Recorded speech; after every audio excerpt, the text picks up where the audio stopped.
My name is David Harris, and on behalf of Dean Manning and the Houston Institute, I want to welcome you today to Harvard Law School. We're really excited about what we have today, and we're going to get to it very quickly. I promise you that today's conversation is going to be at once informative and lively. It's actually a follow-up to an event we did several years ago called Between the Lines, Race, Gender, and Sports in America, and we're really pleased to be able to give this an international dimension today. I'm going to turn this over in a minute to my colleague, Steve Ortega, to do a kind of substantive introduction, but I wanted to first give out a shout to him, and what a great honor and pleasure it's been to work with him to make this happen. It's been a labor of love, and neither of us can believe that we're actually getting this going. Before turning to the event, I wanted to kind of give some reminders of some things that are coming up, sponsored by the Houston Institute. On March 11th, as part of the Transformative Justice Project, we'll co-host an event entitled Beloved Streets, Race, Justice, and the Quest for Community. And that's an event that will be the culmination of a J-term course we did called Beloved Streets. On April 2nd, we'll host a discussion of parole in the state of Massachusetts and some of the things we might need to do to restructure it.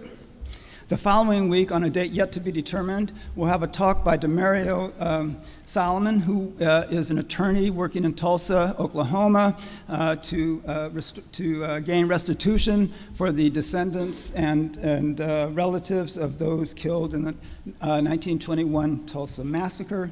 And then finally, on April 16th, we'll be glad to co-host with the Transformative Justice Project a book reading of the book W.E.B. Du Bois's Data Portraits Visioning Black America. For those of you who are new to the Houston Institute, I invite you to visit our website, charleshamiltonhouston.org, and subscribe to our email blast. You can follow us on Twitter and Facebook. Finally, as always, I have to give much thanks and praise to my colleague, Kelly Garvin, who not only does our poster designs, but helps make these things possible at all. And I realize I should also add that I'm especially thankful that today two of our participants today are co-members of Coach Amaker's Breakfast Club, and I'm really glad to be able to hang out with them a bit today. And now it's my pleasure to introduce my friend and colleague, Professor Steve Ortega from Simmons College and the Weatherhead Center here at Harvard, and sadly, a Warriors and 49ers fan. The Super Bowl didn't work out too well. Well, thank you very much, David. My name is Stephen Ortega. I'm Associate Professor of History at Simmons University, and I've worked on the Global Sports Initiative as part of the Initiative on Global History at the Weatherhead Center for the past 2 years, and I'll discuss that a little further. But before I discuss the Global Sports Initiative and the event tonight, I would like to thank a lot of people. As we debate the merits of individual success as opposed to collective collaboration, I can say with certainty that this conversation would not have taken place without the help of a village of people. First and foremost, I would like to express my deep gratitude to David Harris, the director of the Charles Hamilton Houston Institute on Race and Justice. One might think that putting together a 2-hour event would be a breeze, but the number of moving parts and the complications that had to be overcome in ensuring that out of bounds a transatlantic conversation on racism in sports could take place were the result of David's efforts, his vision and his guidance. I can say without equivocation that it is David's commitment to having these types of conversations that brings us here tonight and allows us to think in new ways. To Jessica Barnard and Sven Bennett of the Initiative on Global History, I would like to thank you for supporting this gathering and providing me with the inspiration to have global discussions about issues that all too often are limited to national perspectives. Many thanks to Ted Gilman, the executive director of the Weatherhead Center, to whose office I walked into unannounced looking for funding, and he said yes on the spot. At the time, it was beyond necessary to making this session happen. Ted has been a great supporter of our attempt to incorporate sports into the Weatherhead activities, and he saw that this opportunity fit closely with the center's mission. To Brian Norman, the Dean of the Eiffel College at Simmons University, to Denise Horn, the Associate Dean, and to Jessica Gaddison, an administrator, thank you for assisting these efforts and to encouraging the faculty to go beyond the walls of Simmons to make good things happen in the world. And thanks also go out to Abby Wolf, the Executive Director of the Hutchins Center for African and African American Research, and the Committee on Sports and Entertainment, and the Journal of Sports and Entertainment here at the law school. Also, many thanks go to Lionel Gauthier, Director of the Liliane Thuram Foundation, for providing help to bring Liliane here to Cambridge for our event tonight. So what is the Global Sports Initiative? The Global Sports Initiative grew out of 3 conferences that we staged. The first here at Harvard on soccer and globalization, the second in Athens, Greece on soccer and borders, and the third back here at Harvard on sports and social responsibility. So to continue with gratitude, I would like to thank 2 people here for these events. Jamal Kafadar at the History Department for having the vision to bring sports research to the social sciences as humanities at Harvard, and Nick Metropolis for working diligently to find sponsors. I see the 2 of you as central to the founding of this initiative. After these conferences, Sven Beckert and I created the Global Sports Initiative to produce research and to put on engaging events about sports and society. Currently, we are working with 2 scholars in the UK in an edited collection that looks at the effects of capitalization of sports after the Cold War on race, gender, and migration. Relevant to Super Tuesday, we've also agreed to create a partnership with Athletes for Impact in Los Angeles to do research on athletes' influence on democracy and political participation. And we have Malcolm Jenkins of the Players Coalition and the Philadelphia Eagles on campus this semester to do a project on systemic racism. And it is our desire to expand discussion on racism in global sports that brings me to tonight and the extraordinary group of guests that we have with us. So a little background. Let me first introduce our interpreter, Maria Guramare. I think I got that right. Maria is a student here at Harvard and plays for the basketball team. We cannot have these types of global discussions without bringing in different languages, and Maria is here to help us make sense of this cross-cultural dialogue. Our facilitator is Teresa Moore. Teresa is president and founder of Tea Time Productions. Tea Time develops and produces unique and diverse programming content for various media platforms, including television, film, outline, mobile, tablets, and gaming consoles. Tea Time is currently publishing a digital curricula library focused on providing more inclusive demographic representations and learning styles in the educational resources, materials used in schools, classrooms, and other educational environments across the country. Teresa is also a visiting professor at Providence College, teaching in their MBA, Masters of Urban Education, Global Studies, and School of Continuing Education programs, and providing pedagogical and curricular training and support in the areas of diversity, equity, and inclusion for the college's faculty. The first of our discussants is Allison Feaster. Allison is the Director of Player Development for the Boston Celtics. Prior to joining the Celtics last fall, Allison spends 3 years with the National Basketball Association, where she most recently served as player personnel and coach relations lead for the NBA G League. A 10-year W8 NBA veteran, Allison enjoyed a successful 17-year professional career, playing and competed in European leagues in Spain, France, Italy, and Portugal. She also holds an MBA from the Universidad Europea de Madrid and a BA in economics from Harvard College. Beyond the court, Allison has taken great pride in using her platform in professional sports to promote the many values gained through sports and competition. This includes service as an ambassador for the NBA across the globe and as a sports envoy in several countries for the U.S. State Department's Sports United Sports Diplomacy Program. Allison also champions the advancement of women and girls around the world and has collaborated on numerous panels and sports clinics geared towards women and girls' empowerment. And our second discuss is Liliane Thuram, the head of the Liliane Thuram Foundation, one of the most important anti-racism organizations run by an athlete in Europe. Liliane is also a writer, speaker, and public intellectual who has spoken out on many social justice issues, including LGBTQ+ and women's rights, Catalan self-determination, and different venues all over the world. He has written 2 books, My Black Stars from Lucy to Obama, Manifesto for Equality, and will publish another work this April entitled White Thinking, which he will talk about today. He's also published 4 children's books, including one about Nelson Mandela. Liliane has also worked with youth organizations, including the FC Barcelona Foundation, in refugee camps in the Middle East and Greece, to help young people gain self-awareness through the power of sport. And Liliane has 2 honorary doctorates from the University of Stockholm and the University of Stirling. I know you want to hear about his football career, so I left that for last. As a former soccer star, Liliane is the most capped player in French men's national team history. It reminded me that there are women who have played a lot more games than he played. He won a World Cup in 1998 and made it to another final in 2006, just coming up short. He also played for perennial powerhouses FC Barcelona and Juventus. Thank you to all of you for being with us today, and without further ado, I turn the podium over to Teresa. I think we're all going to just come and sit up here. Thank you. Hello, everyone. So to start the program, each of both Lillian and Allison are going to use about 5 to 10 minutes to talk about the work that they are doing, to give us context, and then I will launch into questions. And then please note that there will be a question and answer period at the end of the event. So it doesn't mean that you can't ask questions, but we prefer that you wait until the end because we will leave time. Okay? Thank you.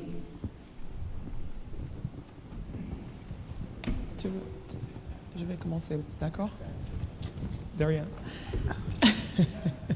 Even though he's a guest in our house, I'm going to go ahead and jump right in and just explain, a little bit about my role now with the Boston Celtics, and a little bit about my trajectory up to this point, I would say. Currently, Director of Player Development. As Teresa or Stephen mentioned earlier, it's been perhaps 20 years since I've been, back in the Boston community, and very excited to do so, very excited to have, walked these paths in Cambridge, and, finally coming back and representing this great city and this great organization as Director of Player Development. I'm responsible for off-court player development. I help the guys, really maximize their experience in the NBA, use their platform, and just grow as people, as professionals, and just, be the best, humans and players they can be. As Stephen mentioned, I spent, a number of years as a player, as a professional player myself, really using my own platform to be a role model to, whoever needed a role model, and mainly young women and girls from a small town in South Carolina. And, my mother was always my first and foremost role model, and then, a special woman at Harvard College became my second, closest role model. But yeah, it's always been incumbent upon me to use that platform, as many athletes do today, to advance, things that are dear to my heart, and women and girls empowerment, and just being, a beacon for those who, hope to be where I am one day, that they can look to. So I'll turn it over to you now. Lilian, wait. Yes? And I'll just say, I happened to arrive in France in 1998, as that was my second professional year playing professionally in Europe, and it kind of coincided with France winning the World Cup. So his reputation kind of, precedes itself with me, at least. So it's very nice to finally meet you and share. It's an honor to share this platform with you. Ben, c'est très gentil. Ben, écoutez, alors tout d'abord, bonsoir. Je suis extrêmement heureux d'être ici. En fait, je travaille depuis... j'ai 48 ans, je travaille depuis 39 ans à peu près à comprendre le racisme. Ouais. Hello, good evening. First of all, Leon is very happy to be here, and he was saying that he is currently 48 years old, and it's been 39 years since he started fighting racism. Pourquoi depuis si longtemps? Parce que je suis né en Guadeloupe. Why for so long? Because he was born in Guadeloupe, which is one of the French islands. Et lorsque je suis arrivé dans la région parisienne, Oh, and on va faire comme ça, c'est plus facile. And when he first got to Paris and to the French, European part of France, des enfants dans ma classe m'ont fait comprendre que être noir, c'est être inférieur. and that's when children in his class started explaining to him and making him feel that being black is being inferior. Et je dois avouer que je m'étais jamais posé la question de savoir quelle était la couleur de ma peau. And he never, up to that point, truly asked himself what his skin color was. Et je dis très souvent que je suis devenu noir en 1981 en arrivant à Paris. And he often says that he became black in 1981 upon arriving to Paris. Et depuis là, j'ai essayé de me questionner à savoir pourquoi les personnes noires sont vues de façon inférieure. And so ever since then, he's been questioning why are black people viewed as inferior. Donc j'ai posé la question à ma maman. So he asked his mother, Ma mère m'a répondu en me disant « c'est comme ça, les gens sont racistes, ça ne va pas changer ». and his mother just said, that's just how it is, people are racist, it's not going to change. Et quand elle disait « les personnes sont comme ça », elle disait « les personnes blanches And when she was saying people are like that, that's how it is, she meant white people are like that, that's how they think. ». Et donc je pense que c'était une très très mauvaise réponse pour un enfant aussi jeune. And so he thinks that it was a really bad answer for a child that young. Parce que ça veut dire que le racisme était une fatalité, il fallait l'accepter, c'était comme ça. Because it meant that racism was just something that was there, something that you need to accept, something that you just couldn't do anything about. Et j'ai eu la chance de rencontrer des livres, des personnes qui m'ont emmené à comprendre le racisme. And he was lucky enough to meet people, to read books that helped him understand racism. Tout d'abord, je vous ai dit que j'étais antillais, donc j'ai dû obligatoirement m'intéresser à l'histoire de l'esclavage.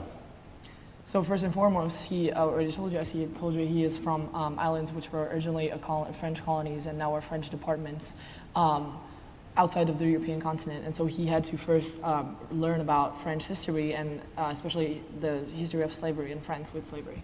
Bien évidemment, ma mère ne connaissait pas l'histoire de l'esclavage. Obviously, his mother didn't know much about the history of slavery. On lui avait appris que ses ancêtres étaient des Gaulois.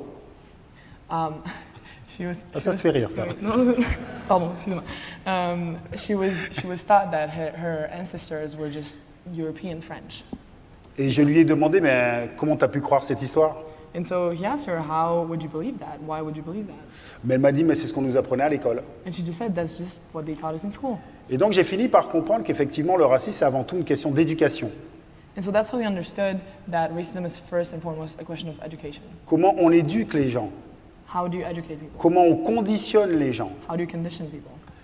Et donc j'ai commencé à m'intéresser à l'histoire qu'on raconte. And so he started to, to try to learn more about the history that is being told. Et depuis quelques années, j'essaie d'aller dans les écoles, dans les conférences, et de demander aux enfants de changer de point de vue. And so for the past couple of years, he's tried to go to schools, go to conferences, and try to ask kids to change their opinions, their beliefs. Et donc je travaille par exemple avec une carte comme celle-ci. And so he works.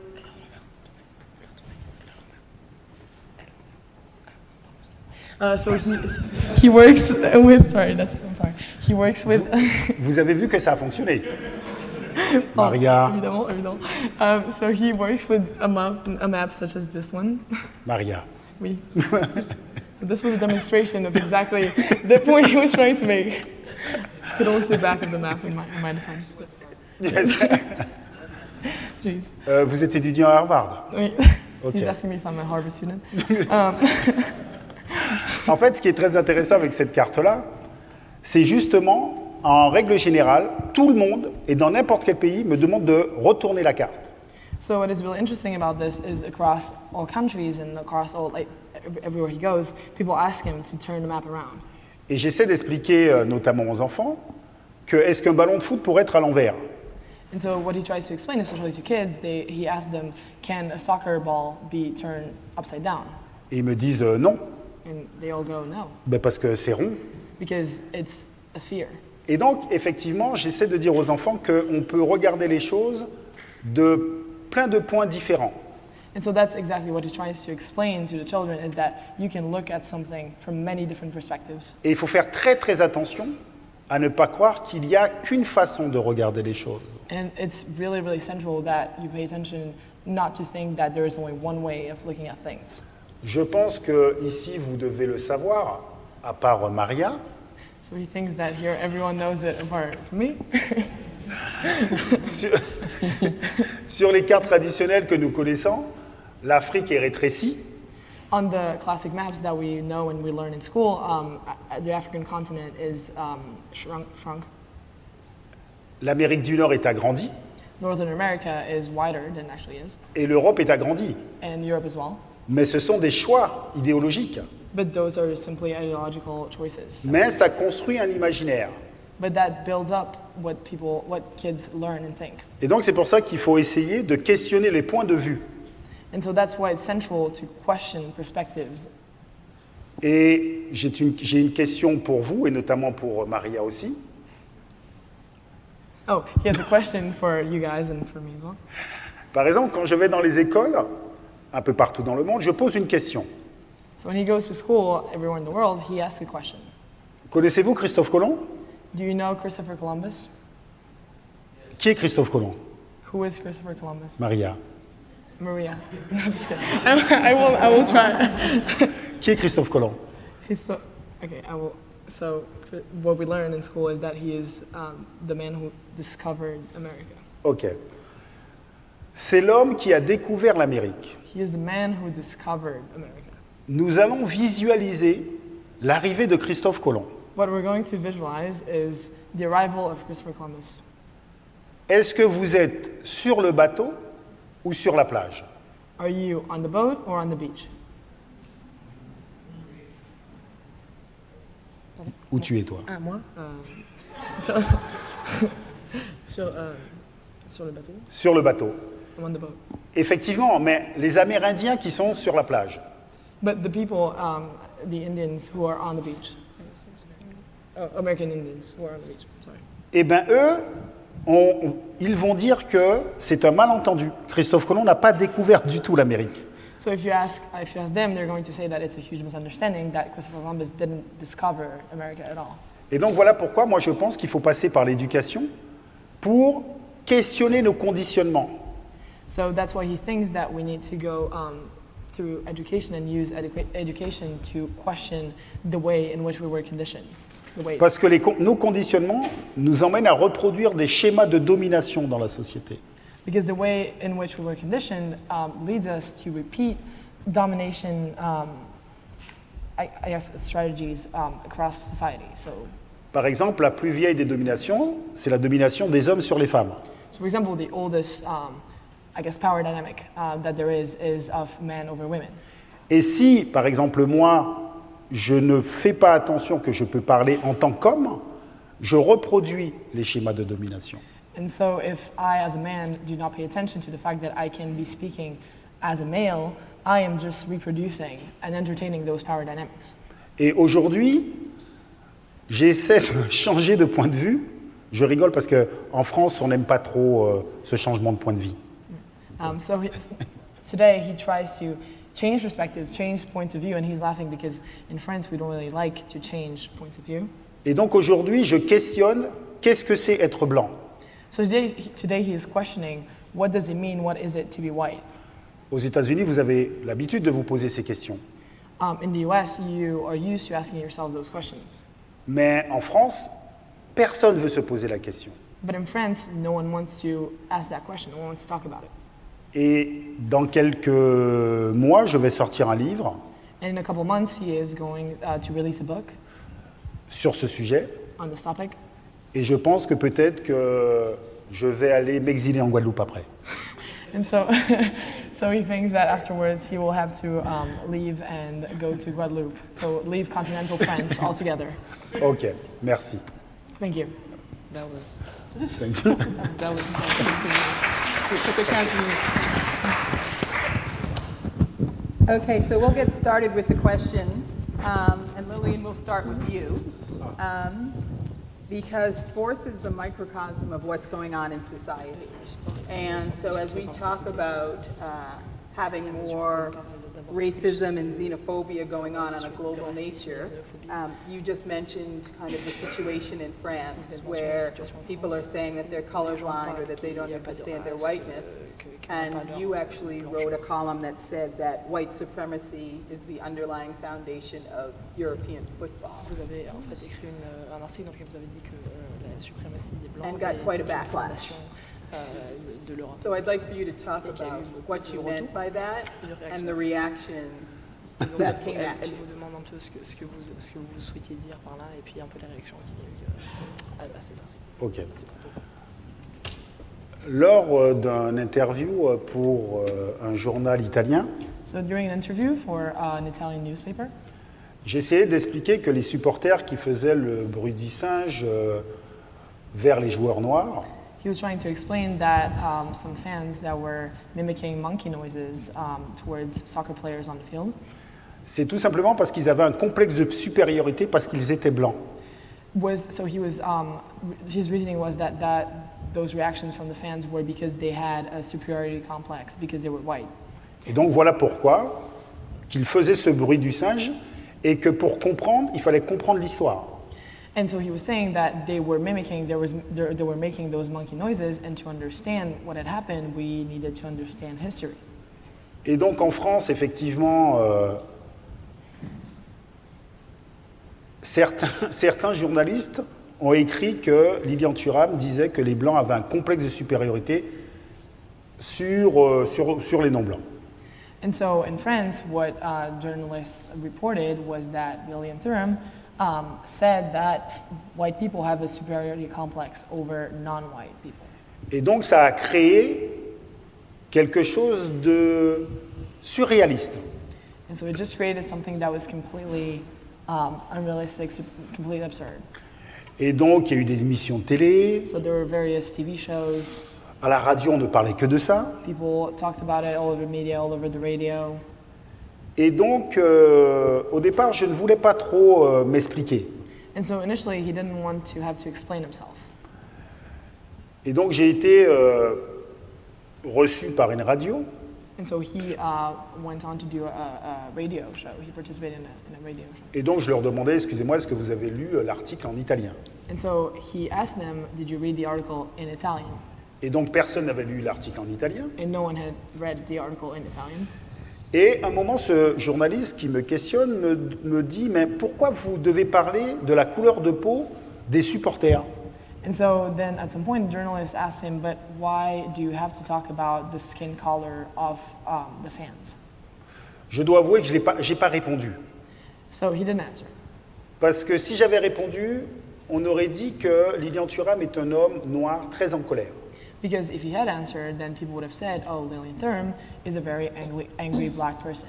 Et quand vous êtes un homme noir, il ne faut pas vous mettre en colère. And when you're a black man, you can't be angry. Parce que très rapidement, ça peut se retourner contre vous. Because very fast you will see that turn out against you. Ok. Turn against you. En sortant de l'interview, So after finishing the interview, donc je parle au journaliste en lui disant, mais excusez-moi, so then he starts talking to the journalist and asking him, vous êtes sérieux ou pas?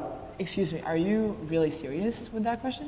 Pendant toute l'interview, on dit qu'il y a un joueur noir qui se fait insulter, During the whole interview, we talk about a black soccer player being insulted, et vous me demandez pourquoi je parle de la couleur de peau de ceux qui font ça. and you're asking me why I talk about the skin color of people who did it, who insulted him. Et donc c'est pour ça qu'en France, il y a un vrai problème. C'est-à-dire qu'on peut dire noir. And ben- so, oh, sorry. Non, vas-y. So that is why in France there is a real problem because you can say black, you can say someone is black, Ok, mais on ne peut pas dire que quelqu'un est blanc. that's fine, you can say someone's black, but you can't say someone is white. Et c'est très compliqué, lorsqu'on dit blanc, les personnes se sentent agressées. And it's really difficult because whenever you talk about white people, people feel attacked. Et ce qui est très compliqué, que ce soit en France ou en Europe, c'est-à-dire qu'on doit discuter du racisme sans parler des blancs. And so that's what's really complicated in France and in Europe at large, is that we need to talk about racism, but without mentioning white people. Et donc ça devient très compliqué. And so that's really a difficult thing to do. Donc voilà pourquoi le livre en question va être... il faut que j'aille aux Antilles après. And so that is why the book that he's about to release, he will need to move away for a while after releasing it, after publishing it. Voilà. So Allison, You can talk about black and white here in this country. yeah. Yes. So I want, Allison, I'd like for you to kind of, add to that based on having lived in the U.S. Right. and also in Europe, and this idea of colorblind, right? Right. Because lots of times we hear people say, oh, I don't see color, I'm colorblind. So Yeah. I'd like to hear your thoughts on that. It's very interesting, just to go back briefly to the moment when he realized he was, black. I think you can attest to that, and anyone who is non-white in this country can, say I'm from South Carolina, so you immediately know that you are black. That's just the way it is in this country. Can certainly sympathize or empathize with the football player who was abused, verbally abused with the monkey sounds. I recall playing in the EuroLeague maybe many years ago. And one of my teammates went to the free throw line. We were in Poland playing in a small town. And I guess as a way to distract her, the spectators were making monkey sounds. And it struck me as really curious.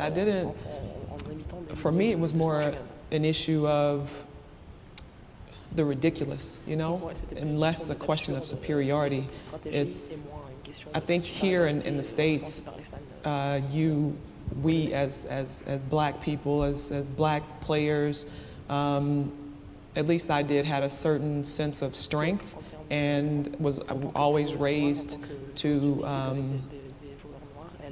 feel comfortable in my own skin, so to speak. So at that moment, for me, it was ridiculous. It was laughable that a person could think that was offensive. Offensive in the act itself, yes, but it's laughable that the ignorance could think that would be a distraction. Je peux. Oui, Ok. bien sûr. Merci. En fait, ce que tu dis, c'est très intéressant. Oui. C'est-à-dire que, effectivement, moi, je comprends la problématique du racisme. What you're saying, Alison, is very interesting. Of course, he understands the problem and the questions of racism. Et donc, moi, personnellement, je ne souffre pas de ces bruits de singe. And so, personally, he doesn't either feel those monkey noises don't touch him, don't hurt him in that way. Mais il faut faire très attention parce qu'il y a des enfants qui regardent ces matchs-là. But the bigger problem is that we need to be careful because there are children watching those games. Et donc, ça éduque les enfants noirs à avoir des problèmes sur leur propre identité. And so that entails that black children who would watch those games and see that happen would develop problems with their own identity. Et ça conforte aussi la société que le racisme n'est pas si grave que ça. And that just reassures society in the fact that racism is not that bad, is not that. Et moi, je pense que lorsqu'il y a ces problématiques de racisme, notamment dans le football, And he thinks that when there are those problems of racism, especially in soccer, il faut renvoyer les sociétés, par exemple européennes, à comprendre qu'ils ont un problème. so we should use that as a vehicle to reflect and to send a message to European societies that they have a problem intrinsically. Et moi, je partage l'avis de James Baldwin, And, he shares the opinion and he supports the opinion of James Baldwin que le racisme, c'est un problème de blanc. that racism is a white people problem Et il faut le résoudre. and we need to fix it, we need to solve it. Par exemple, lorsque nous étions joueurs de foot, For example, when him and his teammates were soccer players, were still playing, très souvent, les journalistes venaient voir les joueurs noirs et leur demandaient « mais qu'est-ce qu'on peut faire ?» oftentimes the journalists would come and ask the black people, the black players on the team, what can we do? Et moi, je leur disais tout le temps, c'est pas aux joueurs noirs qu'il faut poser la question, c'est aux joueurs blancs et leur demander pourquoi ils ne font rien. And he often would tell the journalists, you don't have to ask black players, what can we do about this? You need to go and ask white people and ask them, why do we do this? Like, how can we fix this? Et donc, je pense que c'est très important de saisir ces moments-là pour... Sorry, and Pardon. and also ask those white people, instead of asking the black players, what can we do about this? As the black players, what can we do about this? As the white players, why are you not doing anything about this? Okay, let me respond. So as an American player playing abroad, comfortable and very aware of who I was as a black woman, hearing those monkey sounds they resulted ridiculous to me. Here in the US, for example, we would not tolerate something like that. A person who did that in the stands would be immediately expelled and maybe for multiple years from the arena. For example, I read recently about a player, maybe it was DeMarcus Cousins, who NBA one of the fans used a racial slur against him. et un des fans While a the utilisé une insulte raciste contre lui. The accusation that the racial slur was used was not directly proven. The fan was expelled as a minor for 2 years at least from the NBA arena. So here in the States, I think we take that stuff very seriously. Racisme, que ça n'a jamais été prouvé réellement. Il a été quand même, le jeune a été banni pendant 2 ans du stade et de l'arène. Mais c'est la grande différence, en fait, Oui. entre C'est ça. l'Europe et les États-Unis. What he's saying is that's the huge difference between the US and Europe. Mais en fait, je pense que c'est lié aussi au rapport de force et de respect qu'il peut avoir. So he thinks it's also related to kind of dynamics of respect between that are different in the US and Europe. And also the institutions responsible for these competitions. The leagues here, the NBA in particular, has a zero tolerance policy for disrespect in that sense. So Le de respect, donc quoi qu'il arrive, c'est une sanction immédiate.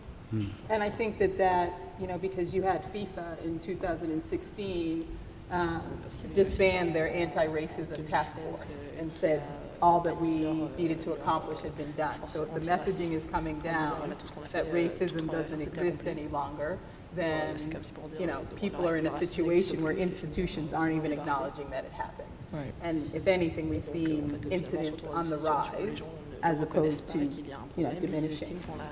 So what do we, you know, going to this theme of why aren't, you know, because part of it is if people aren't experiencing racism, sometimes they deny it, right? So with your white teammates, if they're not experiencing it, it's hard for them to fathom. So how do we get teammates to step up for each other or for their black teammates? Because sometimes you need that to be heard from white voices as well as black voices or people of color. no, I think that's a very valid point. I think at least across the NBA, we've seen NBA players, white NBA players, notably Kyle Korver, in a conversation with his former team, the Utah Jazz, you know, engage with his teammates and raise his hand and say, you know, we're a part of the problem because we're not engaging in this conversation. I'd be curious to know how it is in Europe and with your former teammates.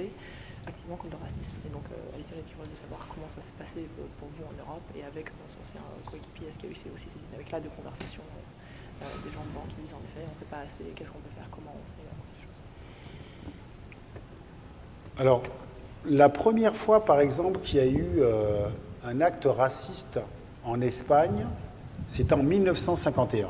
So the first time that vous lire au foot? Au foot, ouais. The first time there was an act of racism during a soccer match in Spain, it was in Spain, it was in 1951. Donc moi je pense que les joueurs savent très très bien ce qui se passe. So he really thinks that players are very aware of what is happening, what is going on. Moi je pense que c'est comme dans la société, c'est-à-dire que les gens savent très très bien qu'il y a du racisme. He thinks that it's the same as in society. People are very aware, they know very well that there is racism and there is that issue. C'est comme moi, je suis un homme, je sais que je vis dans une société où l'homme a le beau rôle. So it's as him, he's a male, he knows that he lives in a society where men have the better, the easier role. Donc je pense que tout le monde sait. So he thinks that everyone knows, everyone is aware. Après, il y a une certaine hypocrisie à ne pas vouloir voir les choses. But then you can be hypocritical and not want to see things. Il y a des émissions à la télévision There are TV shows. depuis des années qui dénoncent le racisme dans le football. There have been for years that talk about it, that talk about racism in soccer. Donc la réalité, c'est que les personnes qui ne subissent pas le racisme ne se sentent pas concernées. So the truth is that people who, as you said, Allison, are not affected by racism, just think that it's not their problem. Parce que ça ne change rien de leur vie. Because it doesn't change anything for them, it doesn't change anything in their lives. Par exemple, il y a une vidéo que je pourrais peut-être vous montrer. So he wants to show us a video. Et cette vidéo est très intéressante pour montrer ce qui se passe dans l'acte raciste, en fait. So he thinks this video is especially interesting to show what happens in a racist action, within a racist act. C'est un joueur de Porto He's a player for Porto, which is a soccer club in Portugal. Ça ne marche pas. Ça ne marche jamais. He says it never works. Ça va marcher. Vous traduisez comme ça. Enfin, c'est pas grave si ça marche pas.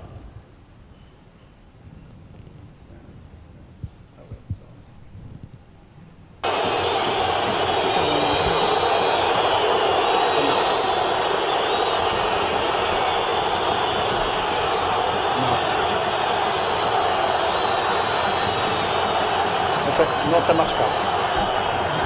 Ok, c'est pas grave, c'est pas grave. Ça marche ici, mais pas là. Ben c'est pas grave, c'est pas grave. En fait, si vous voulez, il y a un joueur noir qui se fait insulter. So it is within the soccer match in Portugal, and one of the black players for Porto is being insulted. Et donc lui, il veut sortir du terrain. So he wants to exit the field. He wants to leave. L'arbitre arrive vers lui et lui met carton jaune. And so the ref immediately comes towards him and gives him a red, Yellow. yellow, oh sorry, a yellow card, a yellow card. Et tous ses coéquipiers essayent de faire en sorte qu'il reste sur le terrain. And so the refs and all of his teammates as well are really trying to keep him on the field. They're trying to hold him back. Il y a le gardien adverse qui met ses gants sur la tête en disant « il est complètement fou ». Even the goalkeeper for the opposite team just like does that hand motion, just puts his hand to the head, saying he's insane. En fait, ce qui est très intéressant, c'est que tout d'un coup, il devient source du problème.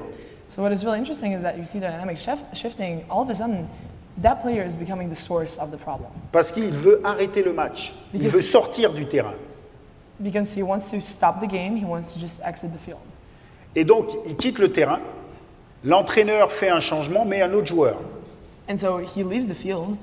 He walks off, and then his coach makes a substitution and puts another player in, Et le match continue.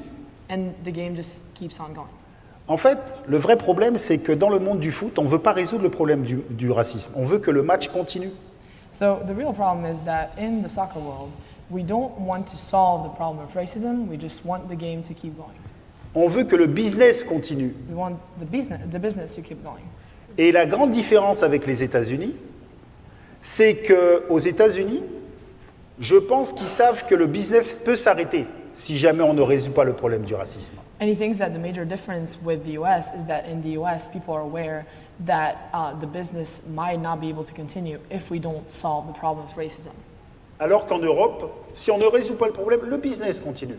But in Europe, that's not an issue. If we don't solve the problem of racism, then the business still. Et donc voilà pourquoi la FIFA peut dire tout simplement on a résolu le problème du racisme. So that is why, as you were saying, the FIFA can just afford to just say, "Oh, we fixed the problem of racism." Et une fois un joueur blanc a pris la parole après un problème de racisme, And so it's happened once that a white player spoke up after such a racist issue. et c'était un joueur du club de la Juventus de Turin, And so it was a player from a club in Italy called Juventus. Ok. Il y a un jeune joueur, Kane, s'est fait insulter par les supporters de Cagliari. So a young player from the team, Kane, had been insulted from the fans of Calgary. Et lui, à la fin du match, il a dit c'est la faute des deux. Oh, and the player. Oui. And so Joueur. that white player. Just making sure this is real. And so the white player at the end said, "Oh, this is both parties' fault." So both the fans and the player who had been insulted. Ça vous rappelle quelqu'un ou pas? Does it remind you of someone? Ok. C'est ça le problème. Yeah. So that's the problem. So, and that's interesting because there's actually, an UEFA protocol where it's supposed to be after the first series of chants, there's supposed to be a warning to the audience. After the second series, the players are supposed to go to the locker room. And then at the third occurrence, you can actually have the match end. But that didn't happen at all in this situation. The person who was actually receiving all the racist taunts was the person that got the yellow card. So what do we think about this idea of people who are actually speaking out or people being abused bearing the brunt of and the repercussions? So someone like a Colin Kaepernick or this player. What do we think? You know, it's this is completely this might. It's not racism, but I guess it lends to a certain privilege that the fan assumes that he has when he is a spectator, that he has a right to step completely out of character, to berate, to touch, to influence the game because he has the simple right and the power of being a fan, black or white. I think that goes beyond race, but it's definitely something that is born by an athlete on the court. And I think the other thing that you see, it becomes this narrative of unpatriotic, or you should be grateful as an athlete that you're even able to step on the court or the field so that you shouldn't have these opinions. Right. And you saw that with Laura Ingraham saying to LeBron James, just shut up and dribble, when he was actually making some political comments. So what do both of you think about that and this idea that athletes are viewed in this way of being unpatriotic if they say something, or should just keep their opinions to themselves because they're athletes and entertainers? Some of the great social change has come about from athletes taking a stand. You can look across history, the '68 Olympics. You can look at Muhammad Ali. The examples go on and on and on. And it's even today exponentially magnified given the strength of social media, the social media platform that athletes have, specifically in the NBA, and you referenced Colin Kaepernick. It's insane to tell an athlete to shut up and play. You wouldn't have told Ronald Reagan, for example, shut up and act, don't run for president. It's ludicrous to think that. En fait, ça fait partie du jeu, en fait. C'est-à-dire qu'on essaye, effectivement, toujours de bloquer les esprits libres. So I think it's just kind of part of the game. We always try to block free spirits, free minds. Et donc, il faut éduquer les jeunes sportifs à prendre la parole. And so he thinks that on the contrary, we should educate young athletes to use their voice. Moi, si aujourd'hui je fais ce que je fais, c'est parce que j'ai été éduqué par les athlètes du passé. If today he does what he does, it's because he was educated by athletes in the past. Et il faut savoir que c'est toujours une minorité de gens qui font basculer les choses dans l'égalité. And we need to keep in mind that in the balance of equality, it's always a minority of people that make the balance shift. Et très souvent, si vous êtes seul, mais c'est plus facile à vous désarmer en fait. And so if you're alone, it's easier to unarm, I guess. Yeah, be unarmed. Yeah. To be unarmed.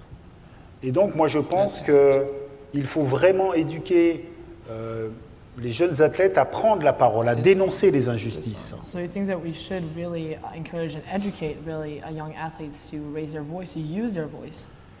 Et il faut aussi expliquer à certaines personnes qui sont discriminées depuis des siècles et des siècles And so we also need to explain to people who have been discriminated against for centuries and centuries ils sont éduqués à avoir peur. that we need to tell the people that they are being educated to be scared. Ça, c'est très important à comprendre. That's really important to understand that. Parce que historiquement, le système fait toujours payer aux personnes qui revendiquent l'égalité. Because historically, the system and like society always puts consequences or make those pay who raise their voices against inequality or for equality. Parce que il y a certaines personnes qui ont tous intérêt à garder leur avantage. Because some people have an interest at keeping their advantage, keeping that imbalance. Encore une fois, je suis un homme. Si on reste dans une société sexiste, ça veut dire que moi, en tant qu'homme, j'aurai des avantages. Once again, he is a man. If we stay in a sexist society, if we keep that going, he will have advantages. Donc, beaucoup d'hommes vont vouloir rester dans cette société-là. So many men will just want to preserve society as it is, keep it that way. Et lorsqu'on parle du racisme, c'est exactement la même chose. And so when we talk about racism, it's exactly the same thing. C'est-à-dire qu'il y a des gens qui ont tout à gagner pour que les choses ne changent pas. And so that just means that there's people who don't have anything to win from things changing. They would only have things to lose. They don't want things to change. Voilà pourquoi il est si difficile de combattre le racisme. And which is the bulk of the problem of why it's so difficult to fight racism. So if we're asking our young athletes or encouraging our young athletes to speak out, but then we're having the International Olympic Committee banning any form of protest at the Olympics and saying that there can't be any symbols on the court of, or protests on the field of play, no raised fists, no kneeling. How do we counterbalance that message? Because on one hand, we're encouraging people to use their platforms to combat social injustice, but on the flip side, we're having an organization, and an important one, actually say that this is not the place for that to happen. It sounds to me, and I'm the last expert, incongruent with the spirit of the Olympics in and of itself. You bring nations together with all these different identities, different backgrounds, different histories, made up of completely different people who have their own thought, their own mind, and their own platform. It's inconceivable to expect to silence an athlete on that platform, and it hasn't happened throughout the history of time. Look back at Jesse Owens on the platform, protesting against Adolf Hitler and Nazi Germany. Without that stand and moment, that win for Black people around the world was a resounding defeat to Adolf Hitler. So I think it's incongruent with the spirit of the Olympic Games, personally.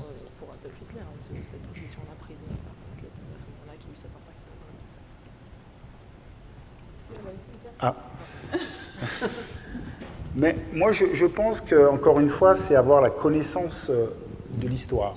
I think that once again, it's about knowing history, knowing the historical facts.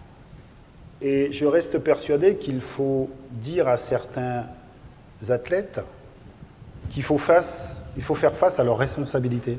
And so he is convinced that we need to tell certain athletes that they need to face their responsibilities. Même s'ils sont incompris sur le moment, Even though they're misunderstood in the moment that they do it, ils vont participer à améliorer la société. they will participate in making society better, in improving it. Et il faut faire comprendre aussi aux athlètes And so we also need to explain to athletes to make them understand qu'ils participent à un discours qui est un discours où l'argent est roi, en fait.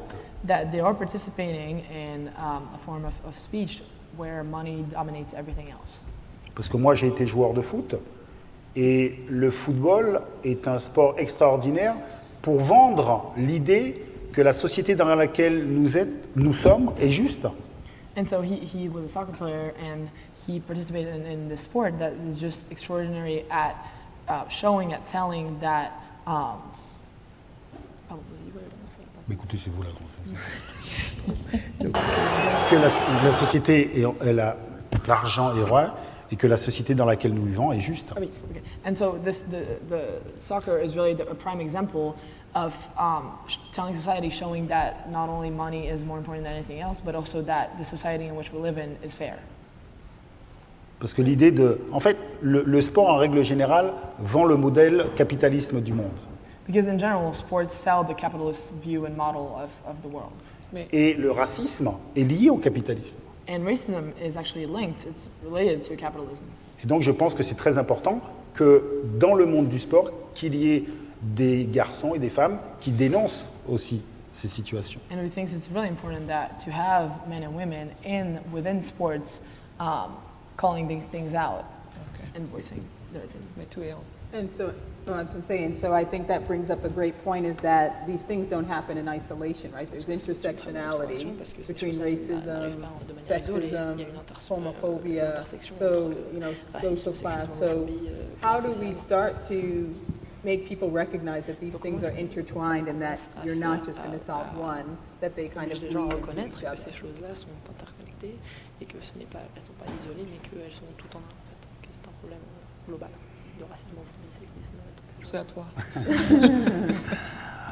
En fait, tout d'abord, c'est pas si simple. It's not that easy. Parce qu'en règle générale, on nous éduque à des appartenances. Because generally we are educated to think of belonging to different things. C'est-à-dire que je suis un homme, Maria est une femme. Et donc ça veut dire que nous sommes dans des groupes, dans des catégories, et en règle générale, on défend sa catégorie. And so what we are taught is, for example, that Lillian is a man, I'm a woman, and we are each part of different categories, and we each have to defend our own separate category. Si je suis blanc, je vais défendre ma catégorie de façon inconsciente. So if I'm white, I'm going to defend my category, my box, in maybe even an unconscious way. Donc ça veut dire qu'il faut développer chez l'être humain une capacité à se libérer des catégories. And so we need to actively develop in human beings the capacity of letting go of those categories. Mais en même temps, c'est très compliqué. Par exemple, on va prendre les religions. But at the same time, this is a really difficult task. So he will take the example of religions. La religion est un conditionnement extrêmement puissant. Religion is a really powerful way to condition people. Donc de génération en génération, les familles se repassent la religion. So from generation to generation, people pass it on, pass religion on within the family. Et si un enfant, tout d'un coup, dit à ses parents « je veux changer de religion », And so if a child all of a sudden tells his or her parents, I want to change religion, les parents peuvent prendre ça comme une trahison. their parents can take that and interpret that as betrayal. Vous-même qui voulez changer, vous pouvez penser que vous trahissez certaines personnes. Also, the child themselves can think that by wanting to change, they are betraying their community, their category. Et selon vos catégories, effectivement, il y a des choses à reproduire dans la société. And indeed, depending on those categories, there are things to reproduce in society. Et c'est extrêmement compliqué en fait de sortir de ces catégories. And it's really difficult to exit those categories, to let go of them. Et je pense que c'est l'éducation qui permet justement à se percevoir comme des êtres humains avant tout. And so he thinks that education is what would allow us to perceive ourselves as human beings, first and foremost. Mais tous les jours, on reçoit des informations qui nous remettent dans des catégories. But every day, we receive various types of information that put us back into categories. Parce que les catégories, le capitalisme a besoin des catégories. Because capitalism needs those categories. Parce que c'est la meilleure façon de casser les solidarités entre les gens. Because it's the best way to cut and get rid of solidarities between people. Et donc c'est pour ça que c'est extrêmement compliqué, mais c'est pas parce que c'est compliqué qu'on peut pas en discuter. Which is why it's so complicated, but it's not because it is complicated that we shouldn't discuss it. Combien de parents élèvent leurs enfants en les permettant d'être libres dans la pensée? How many parents raise their children enabling them to be free in their thoughts? Tu n'es pas obligé de prendre ma religion. You are not forced to take my religion. Tu n'es pas obligé de t'enfermer dans des perceptions de vie qui sont les miennes. You are not forced to enclose yourself in a box that I'm in. You're not forced. No, you don't have to share the same mental frameworks that I have. Je ne sais pas, par exemple, nous sommes ici dans cette école.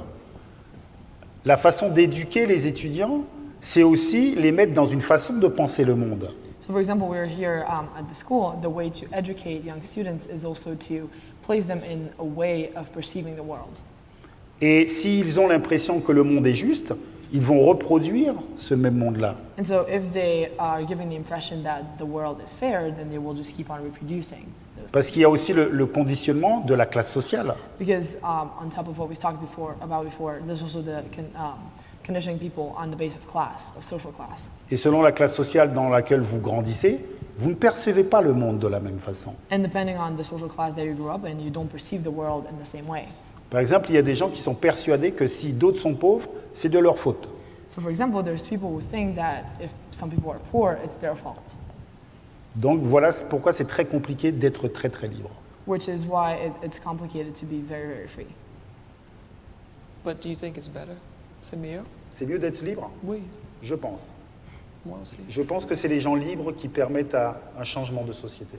You think that it is better to be free because free people are what enables social change. Et tout au long de l'histoire, heureusement, il y a toujours eu des gens libres. And thankfully, all across history, there have been free people. So we've talked about education as a resource, but I can tell you, being in education, education has its own issues around this topic, where we have textbooks where people's contributions aren't even acknowledged, where textbooks are listing slavery under immigration chapters, where you're having situations where people are acting like African American history started with slavery and ended with civil rights. So how do we use education if education itself is fraught with its own issues around representation, accuracy, and inclusive narratives? That's a tough one. That's a tough Okay, one. my work is done. Bye. Mais moi je suis totalement d'accord. Lorsqu'on parle d'éducation, c'est avoir énormément d'expérience. So he entirely agrees because when we talk about education, it's having a lot of experience. De toute façon, nous sommes, chacun de nous ici, je pense que nous sommes le fruit d'une éducation. Because each and every one of us here, we are the product of an education. Et donc voilà pourquoi il faut enrichir ces connaissances. Which is why we need to build on our knowledge. Et effectivement, chaque pays construit un discours qui l'arrange. And indeed, every country builds up a speech, a way of thinking that favors them. Et très souvent, l'éducation qui est demandée, c'est une éducation qui, je pourrais, arrange certaines classes sociales. And often the education that is required within a certain country is an education which favors certain social classes. Par exemple, lorsqu'on est éduqué à travers la télévision, For example, when we're educated through television, mais la télévision nous raconte aussi une histoire. Television also tells us a story Et nous raconte une histoire en disant que le monde doit être comme ça et tout va bien. and tells the story of this is how the world should be and everything is fine. Et je pense que justement les esprits libres sont en capacité de questionner chaque type d'information qu'il va recevoir. C'est pour ça que je parle de liberté. Ça veut dire être en capacité de se dire est-ce que c'est juste comme ça? And so that's why he thinks that free-spirited people, free-thinking people have that ability of questioning what they're taught. Is this really the way things are? Is it not just the way they're presented? And that's why he thinks it's really important to have those free-minded people to question those very things. Oui, c'est la capacité de remettre en question les informations que vous recevez. The capacity of putting in question the information that is presented to you.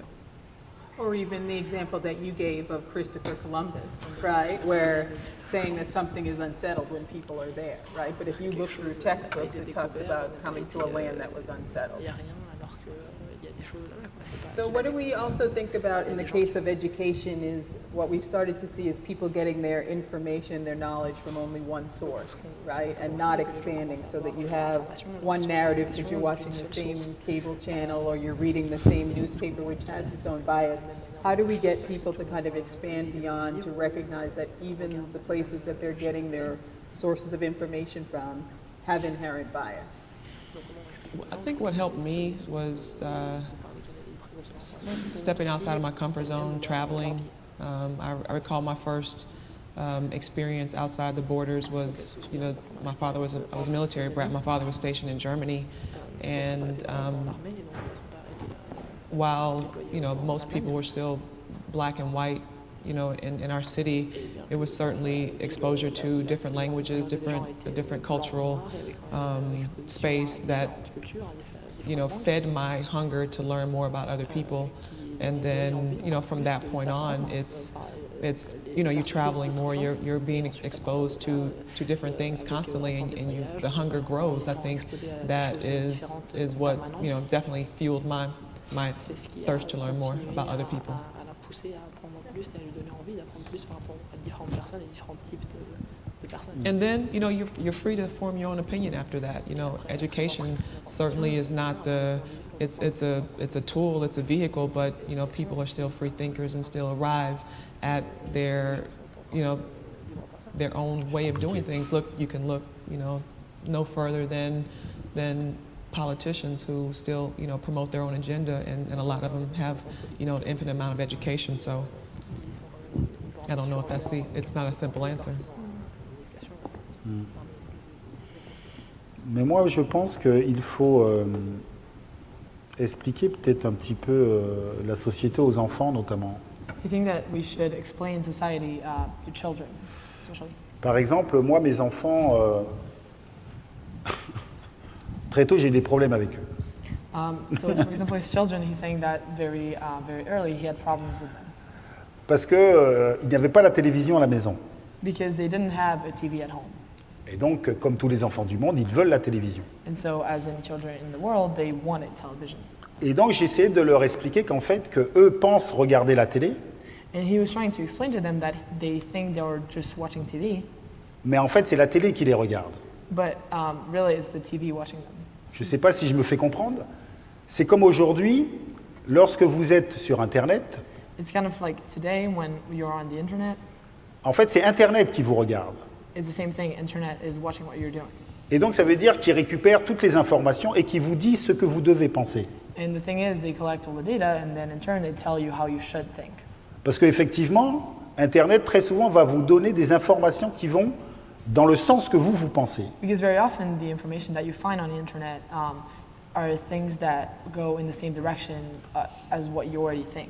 Et réfléchir, pour moi, c'est justement confronter ces idées avec d'autres idées. And to him, the definition, the very core of thinking, is having that confrontation, that conflict between how you already think and different ideas. Et je pense que malheureusement, aujourd'hui, nous avons tellement d'informations qu'effectivement, on a du mal à réfléchir par soi-même. And he thinks that the sad thing today is that we have so much information that it's hard to think by yourself. Et donc, ça veut dire que si on a du mal à réfléchir par soi-même, eh bien, il y a des gens qui vont réfléchir à notre place. And so that means that if you're having a hard time, if it's difficult to think by yourself, then you will have other people thinking for you. Et là, ça devient extrêmement dangereux. And so that's when it becomes extremely dangerous. Et j'ai l'impression que nous sommes dans une société extrêmement dangereuse. And he is under the impression, he thinks that we are in a very dangerous society. Je ne veux pas casser l'ambiance. Hein. He doesn't want to, sorry, ruin the mood by saying this, but We're done for. It's So over.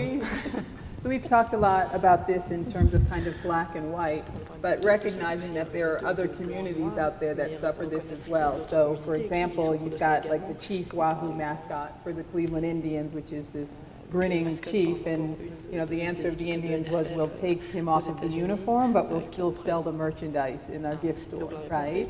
Or the name of the Redskins, where the owner has said, you know, he'd rather die than change the team name, right? So how do we expand this conversation so that it's not only seen as just black and white, but inclusive of many people of color? I'm going to let him pontificate. Go take it. Ben, effectivement, vous savez, lorsqu'on parle, par exemple, de la relation blanc-noir, en fait, on parle de la hiérarchie entre les personnes. so, Ouais. right. So when we talk about the relationship between black and white, we talk about the hierarchy between groups of people. OK. Et donc, dans cette hiérarchie, effectivement, il y a plusieurs types de personnes. And so in this hierarchy, there's various types of people. Et je dirais même, j'irais même plus loin dans la réflexion. Lorsqu'on parle de la hiérarchie entre les humains, And so he'll go even further in this thinking is that when we think about hierarchy between human beings, on parle aussi de la hiérarchie de l'humain sur les espèces vivantes. we also talk about the hierarchy and the power dynamic of humans over other living species. Et on se questionne sur la place de l'humain, en fait, dans ce monde-là. And so then we can ask the question, we can reflect on the role of human beings in that. Et la hiérarchie entre les personnes selon la couleur de la peau n'a pas toujours existé dans les sociétés. Hein. And the hierarchy between people based on skin color has not always existed. Et la hiérarchie des êtres humains sur les espèces vivantes n'ont pas toujours existé aussi dans le monde. Much like the hierarchy of humans over other living species, which also hasn't always been a thing. Et donc c'est très important de comprendre cela. And so it's very important to understand that. C'est-à-dire que c'est une nouveauté où il y a des gens qui se sont dit, tiens, on va enfermer dans des réserves d'autres personnes. And so it's a very new way of thinking of people who just decided that we will enclose some people in some boxes. Il n'y a pas si longtemps que certaines minorités de personnes ont décidé que le monde leur appartenait. It's not that long ago that a small minority of people decided that the world just belonged to them. Et donc je pense que parler de hiérarchie entre blanc-noir, c'est effectivement intégrer toutes ces hiérarchies-là. And so he thinks that in the debate and the discussion over hierarchies between black and white, we also integrate all in general, any and all of hierarchies between groups in society. C'est-à-dire qu'aujourd'hui, il y a une minorité de personnes qui détiennent plus d'argent que la moitié de la population la plus pauvre du monde. Because we know that nowadays there's a small minority of people that has more money than over half the rest of the population. Et on voudrait nous éduquer à croire que c'est tout à fait normal. And we are being educated, or people are trying to educate us, saying that this is normal. Et je reste persuadé qu'il y a beaucoup de personnes qui pensent que c'est normal, que c'est juste. And he's convinced that there's still a lot of people who think that it is normal, that it is fair. I'm going to ask this one last question, and then we're going to open it up for questions. There is a microphone towards the middle of the room and one towards the front.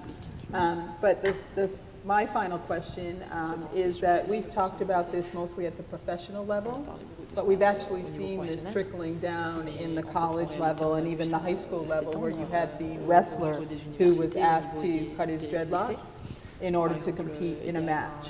So how do we kind of stem the tide of this also continuing to go down to the lower and youngest levels, where kids are experiencing this when they're, in elementary school or they're in high school, and not just at the professional level?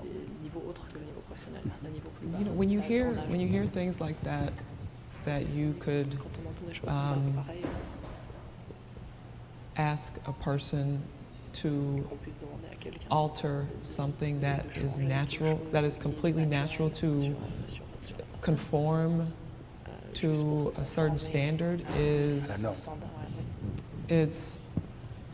it's unthinkable, and I applaud all whoever raised a voice or a hand and protest and decry the situation. It's another laughable, as ridiculous as a person making a monkey sound, in my opinion, to request a young person, a person of color, whoever it may be, to alter something that is natural to who they are. To me, it's ludicrous and unacceptable. And it was done in a very public setting, right? Because he was literally getting ready to step on the mat, so it was done in front of all of the fans. Right. TV. But I'm happy now that it is that young people, young athletes, young football, basketball, whatever sport can look up to visible role models who wear natural hairstyles, for example. It's culturally acceptable. It's not considered ethnic or out of the ordinary to wear dreads, to not straighten your hair, to wear an afro. So I applaud those people. And it's resulted in an Oscar win too, right? That now has some crown legislation in 6 or 7 states that, natural hairstyles are acceptable. But Lillian, I wanted you to be able to comment on the permeating down to younger ages. Mais en fait, je vais vous raconter une histoire.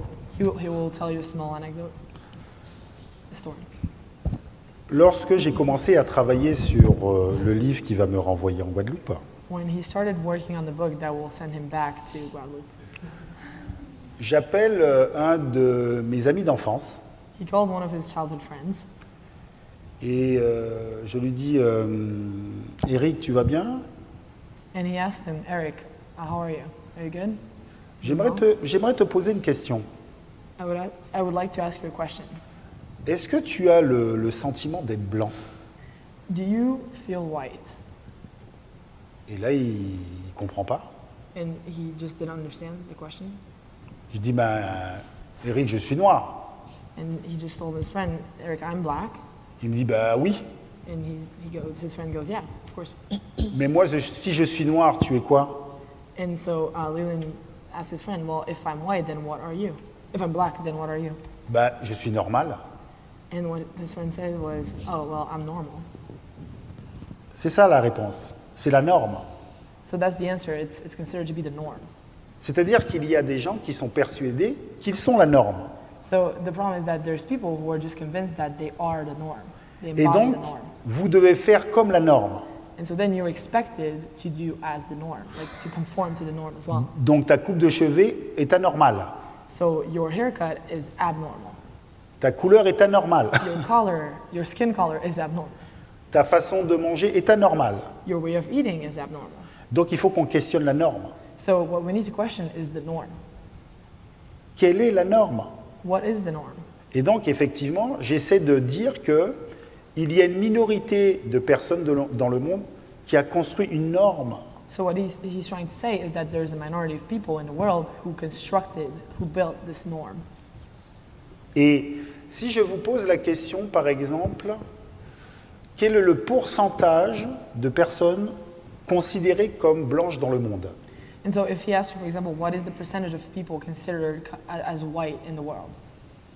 Maria, c'est quoi d'après toi? He's my friend. Dis-moi un pourcentage. 12%. 12, Saying 12. 25. 25, 25. 17. 17? Combien? 10. 10? You don't know? You don't know? Ok. En fait, il y a 16,6% de personnes considérées comme blanches dans le monde. There's 16.6% of people considered to be white in the world. Donc ça veut dire, ça veut dire que la norme mondiale est construite par une très très minorité de personnes. So that means that the worldwide norm is constructed by a very small minority of people. Et très souvent, les gens ne le savent pas. And very often people don't know that. Donc il faut se poser la question, qu'est-ce la norme? So then that is why we need to ask ourselves, what is the norm? Par exemple, je suis un homme, je sais que la norme est Lorsqu'on parle de la norme entre les femmes et les hommes, ce sont les hommes qui posent la norme. So he is a man, he knows that when we talk about the norm between men and women, he knows that men are the ones who who decide of the norm. Et donc, il faut qu'on questionne la norme. So we just need to question the norm. And it's interesting because even in this country, this idea of whiteness has changed over time, right? Because when Italian Americans or Greek Americans or different people were coming, when they first arrived here, they were not considered white. And you can see all the things in eugenics and all these posters, but over time, watching that definition of what is whiteness evolve has been interesting. So I'd like to open it up to anyone that has questions. There are être dominant. 2 microphones. Oh, sorry. Hold that question. Ah non, non. I was translating your remark, and Leon's answer was being white just means being dominant. C'est tout. Is that on? C'est cool, mais Is that microphone on? If Rapprochez-vous. not, yell it loud and I'll yell. Ça ne marche pas? Maria va traduire. Choisissez le sens. Nous, peut-être en anglais, c'est plus facile. It's better in English. That one's working. C'est mieux en No, anglais. I'm from France. I was 9 years old in 1998, so I had a poster with you in my bedroom. So that's a great pleasure to. So that's a great pleasure to see you. And in fact, I discovered that I was white when I arrived here. That I was a category, and but that could be totally okay. There was not a dominance in the other way. My question is that in the football team of 1998, there was also like Zidane and Djorkaeff, and we've talked a lot about white and black relationship, but there's a third, ethnic or racial category in the French horizon, which is the Arabic community. And so I was wondering how you viewed in your work and in your ideal vision of what a just society is, the balance and the relationship and the solidarity between these communities. Ok. Thank you. Dans notre équipe de foot, hein? C'est ça, hein? Oui, et même en général, Ok, d'accord. s'il y a... Alors, Tout d'abord, lorsque nous sommes en équipe de France, So first of all, when they are on the national team, on ne se voit pas en tant que noir ou blanc. you don't see each other as black or white. Ok. Tout d'abord, déjà, nous sommes éduqués à la française. First of all, we are educated in the French way. Nous sommes des joueurs français. We are French players. Bien évidemment, il y a des subtilités dans la connaissance historique. Of course, there's various subtleties in the amount of historical knowledge. C'est sûr que si je commence à parler de l'esclavage avec Manuel Petit, peut-être qu'il va se sentir agressé. Of course, that if he starts to talk about slavery with Emmanuel Petit, who is a French player, he might feel attacked. Parce qu'en France, dès qu'on parle de l'esclavage, les gens se sentent un peu agressés. Because in France, as soon as you start talking about slavery, people feel attacked. Mais ce qui est intéressant, c'est que lorsque vous êtes dans une équipe de foot, But what is interesting to observe is that when you are within a soccer team, vous êtes dans la même appartenance you belong to the same unit, et vous défendez les mêmes objectifs. and you are fighting for the same goals. Et en fait, c'est ça la grande différence. And that's the huge difference. Et c'est pour ça que je dis qu'à un moment donné, le vrai problème, c'est l'appartenance.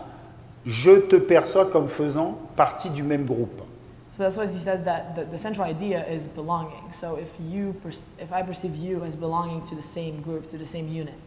Et donc, si nous avons eu la chance de gagner ces Coupes du Monde, c'est parce que justement, nous étions là pour la même chose.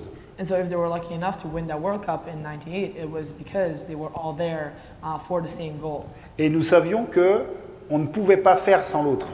And they knew that they couldn't manage without each other, without everyone belonging to the same group. Et l'autre nous rendait meilleurs aussi. And the person next to you was making you better as well. Donc ça veut dire qu'en règle générale, dans l'équipe de France, les personnes non blanches savent qu'ils sont non blancs, mais les blancs ne savent pas qu'ils sont blancs. So the difference is, C'est ça la grande différence. so the huge difference is that on the national team, non-white people are very aware that they're not white, but white people aren't aware that they're white. Et je pense que dans la société, pour répondre à ta question, ce qui serait intéressant, c'est de pouvoir se reconnaître de la même appartenance. And so he thinks that what would be interesting in society is being able to recognize yourself as belonging to the same thing. Et pour se reconnaître de la même appartenance, il faut qu'on puisse questionner ces identités inventées pour moi. And so in order to be able to think of everyone as belonging to the same unit, we need to be able to question those identities which, according to him, are constructed, like fully constructed identities.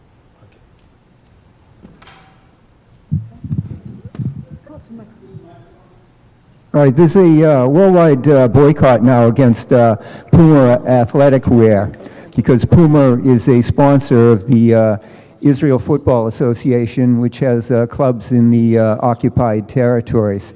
Puma also is a prime sponsor for Borussia Gladbach, which Mosera Thurum's son Marcus plays for. And Puma also has sponsorship deals with many NBA players, including several on the Boston Celtics. So I'm wondering whether players like Marcus Thurum and the Gladbach players and players on the Celtics in the NBA should be honoring the boycott against Puma in support of Palestinians living under occupation and apartheid. My response is very simple. I think that's the beauty of this whole conversation is each and every person is free to, choose and demonstrate in the way that he or she sees fit. I would be curious to know if players are even aware of this. I don't sign those, I don't offer those contracts. I don't solicit for Puma. I don't present a contract to them. I have zero to do with that. So I would contact the player and his agent to find that out. C'est vrai?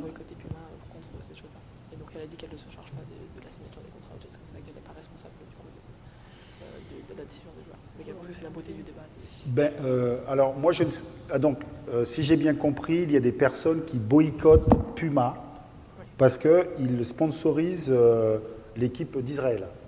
C'est ça? La fédération israélienne. Ok. Moi, je pense que effectivement, chacun est libre de boycotter ça. Mais par contre, je pense que là encore, je parle du système économique dans lequel nous sommes. C'est-à-dire qu'il faudrait, à mon avis, regarder tout ce que font les autres marques.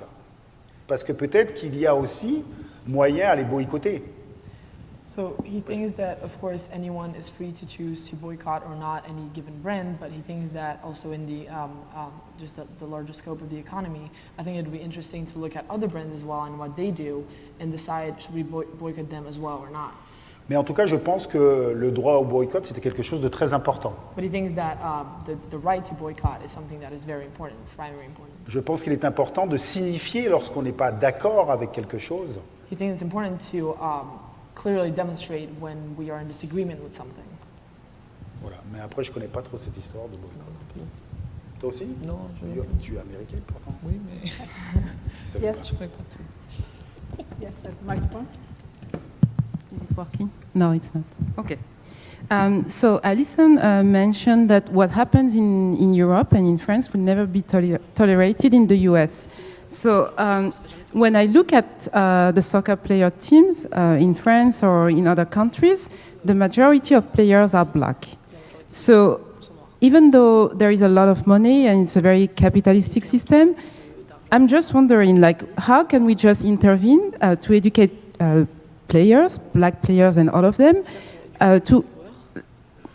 to stop accepting this kind of behavior? Because, like, basically, if all of them don't tolerate those things, there is just no game, no money, and it's going to stop.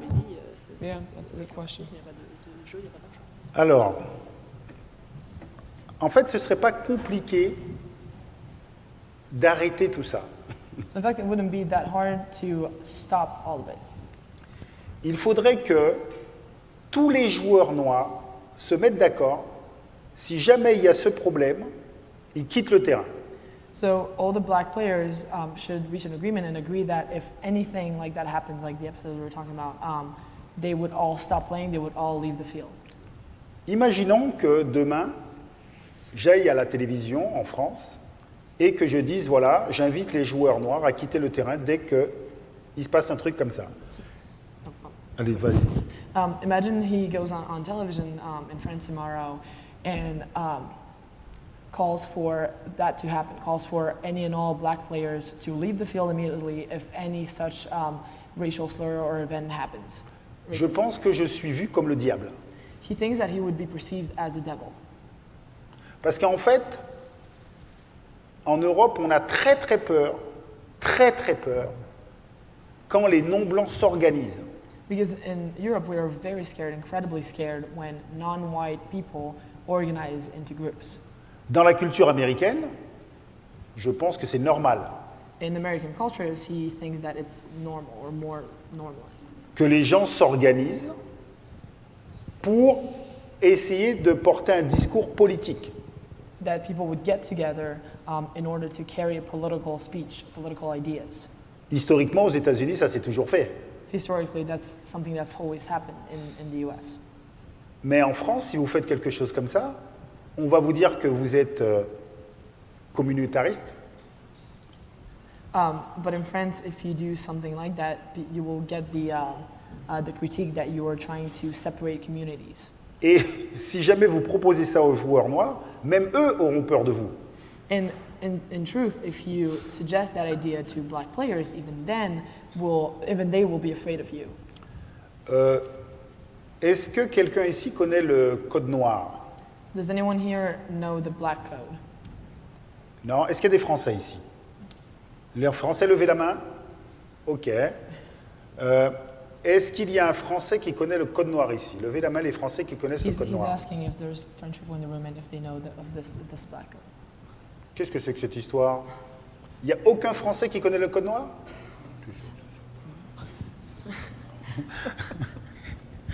En fait, dans le code noir, c'est un code qui a été écrit en 1685, où il y a des lois qui disent comment on doit se comporter avec les esclaves noirs en France. So it's part of a law that was written in 1685 that specified how one should behave with black slaves.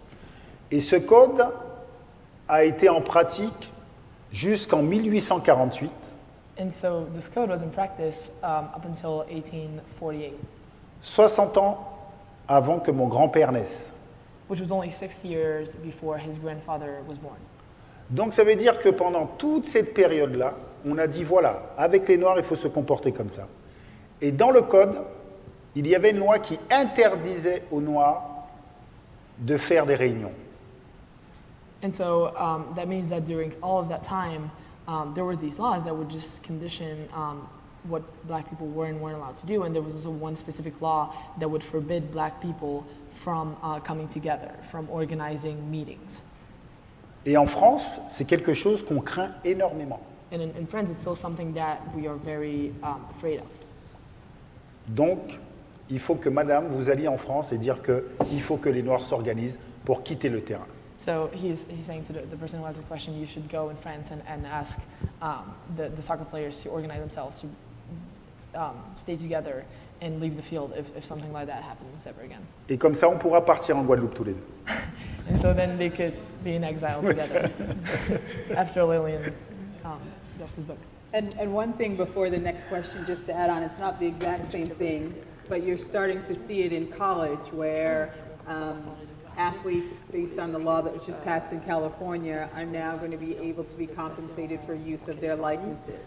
And the two primary sports where that's going to have its most impact is college basketball and college football, which has the largest number of African American players. So it's not the exact same thing, but you're starting to see opportunities where people are trying to dismantle a system where money is being made off of the work and the effort of a certain group without them being able to participate or reap the benefits. So we'll see what happens, because the NCAA has to still figure it all out, and each state, you know, might have their own laws, but it's at least in the hopper, and it's going to have to be figured out.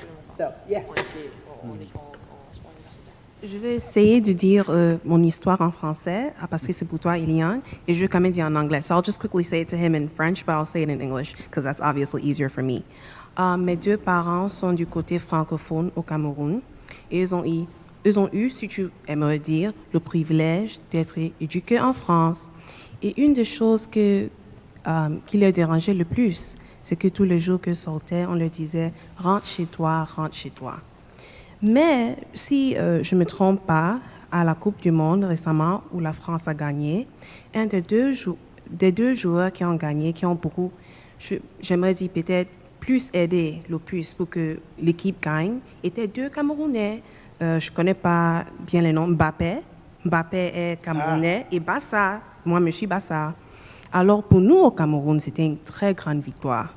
Mais je trouve hypocrite que eux ont, si je veux dire, le privilège ou la chance d'être acceptés. Là, tu n'es plus Camerounais, là, tu es Français, là, on t'apprécie, là, tu appartiens. Mais pour nous, les autres, qui ne sont pas des joueurs de foot, nous, on doit subir tous les autres problèmes. So what I was saying is both of my parents are from French-speaking Cameroon, and one of the things that bothered them the most when they were in Europe is every time they were told to go home. Yet, some of the two key players that helped win the football game in France, helped them win the cup, were actually two Cameroonian players. Specifically, one of them, Mbappé, is Bassa, which is my traditional tribe. So I was kind of saying it's a bit hypocritical that, they, have the privilege, if you want, of being accepted and acknowledged.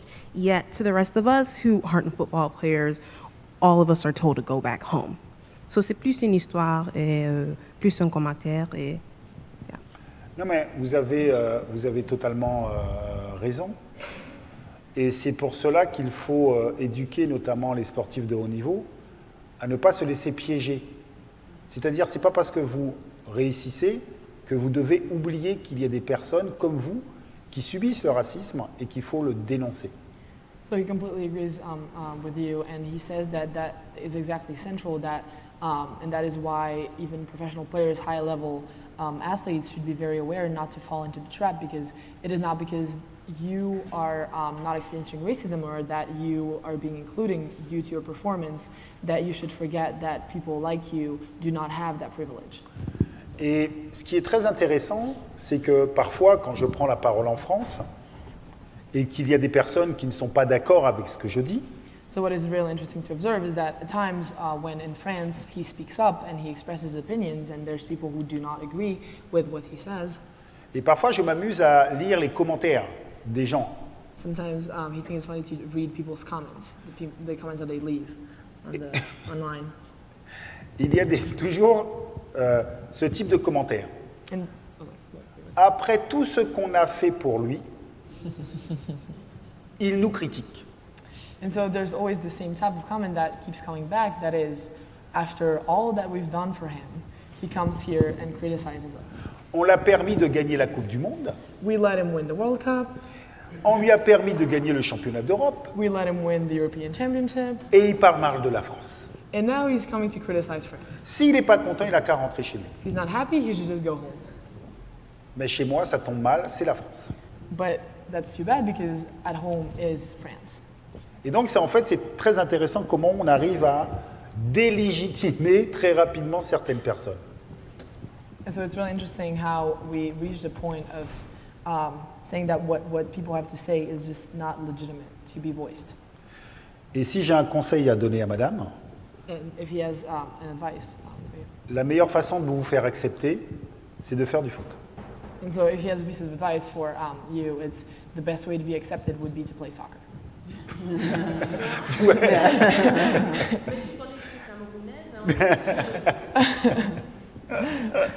Are there any more questions from the?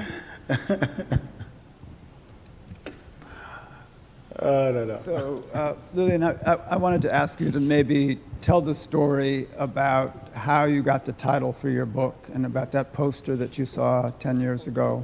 I think it's an important way for us to go out. Alors, le titre du livre, c'est La pensée blanche. Comment on dit ça en anglais? The title of the book would be The White Thought. Ok. Il y a une dizaine d'années, Maybe 10 years ago. pourquoi maybe? Oh, no, okay. Around 10 years ago. Ok. Non mais attendez, vous avez la traduction, qu'est-ce que c'est que cette histoire? He is currently criticizing my poor translation. Donc il y a une dizaine d'années, je sors de la maison et je vais dans un kiosque acheter un journal. And so about 10 years ago, he gets out of his house and goes to buy a newspaper. Et il y a un hors-série qui m'interpelle. And there is a special edition that sparked his curiosity. Et donc c'était La pensée noire. And it was titled The Black Thought. Et donc je me dis, tiens, c'est bizarre, La pensée noire. And he thinks to himself, oh, that's weird, The Black Thought. Et donc j'achète ce magazine. So he buys the special edition of the magazine. Et dans ce magazine, il y avait des auteurs comme Frantz Fanon, Aimé Césaire, James Baldwin, Maryse Condé, enfin, beaucoup d'intellectuels noirs, Achille Mbembe. And so in that special edition, there were articles by a lot of very famous black writers and black journalists that he just cited. Et donc, il y a eu un cheminement, et je me disais, mais en fait, cette pensée noire, c'est avant tout un questionnement de la pensée blanche. C'est-à-dire qu'il remettait en cause l'esclavage, la colonisation et le discours sur les hiérarchies selon la couleur de la peau. And so what he thought, and he got to realize, was that this black thought was in fact a thought on, and a discussion and a conversation on the white way of thinking, and articles and talks about slavery, colonialism, and various hierarchies. Et donc, après 10 ans de recherche et de discussion avec des intellectuels, je me dis que ce serait intéressant de questionner cette pensée. And so after 10 years of research, of conversations, he thought that it would be interesting to question this white thought, this white way of thinking. Et je me dis que très souvent, en France en tout cas, il y a des hommes et des femmes qui questionnent la pensée noire, la littérature noire, la musique noire. Dernièrement, en France, il y a eu une magnifique une exposition qui s'appelait le corps noir, le modèle noir. Et donc, moi, je me dis, est-ce que un homme noir a le droit de questionner la pensée blanche? And so what he realized is that in France there's a lot of authors, men and women who intellectuals who think about topics such as black music, black culture, black literature, black thought. And there was even a recent exposition that was titled The Black Body, the Black Model. And so what he asked himself was, well, if white people can do that, can a black man question the white thought, the white way of thinking? Et je ne suis pas sûr que j'ai le droit de le faire. And he's not entirely sure that he has a right to do that. Ce qui est très intéressant, et moi je le vis dans mon corps en ce moment, c'est-à-dire que je porte en moi l'histoire du monde, comme vous portez en vous l'histoire du monde. C'est-à-dire que, avant la sortie du livre, j'ai beaucoup de craintes. And so what is interesting and what is happening even internally right now for him is that he carries within himself the history of the world and of humanity, just as everyone in this room shares and carries the history of the world. Et donc j'ai beaucoup de peur, en fait, de crainte. And so upon the release of his book, its publication, he has a lot of fears about releasing this new book. Et j'ai beaucoup de personnes autour de moi, dont ma maman, qui me dit, mais tu vas avoir beaucoup de problèmes, mon amour, avec ce livre. And so he has many people around him, including his own mother, that just tell him, darling, you're going to have a lot of problems with this book after it is released. You're going to have a lot of trouble. Et pourtant, nous sommes en 2020. But we're in 2020. Ça montre à quel point, en fait, dans l'inconscient collectif, il y a des choses qui sont difficiles à appréhender. Which is incredibly telling of how unconsciously and collectively there are things that are so very difficult to think about, to reach. En tout cas en France, hein? At least in France. Ok. Donc voilà pourquoi ce titre-là. So that's kind of the explanation behind the title, the white thought of his book. Okay. Well, I want to thank our panelists, Allison, Lillian. I want to thank Maria, who got more than she bargained. Did a great job. C'est fantastique. Merci beaucoup. T'as vu ou pas? C'est très fort. I want to thank you all. Donc maintenant, on va toujours te demander. I hope you enjoyed the presentation, so thank you. Thank you very much. And again, on behalf of the Institute, we really wanted to thank you. I think it's, I just want to say that being in this room where we had so many great events with Charles Ogletree, I'm reminded of that, and I feel like I want to give a shout out to him and his spirit that animates all the work that we do. I also want to say that we look forward to having Lillian back to do a book talk when the book is out, and you'll all see him again.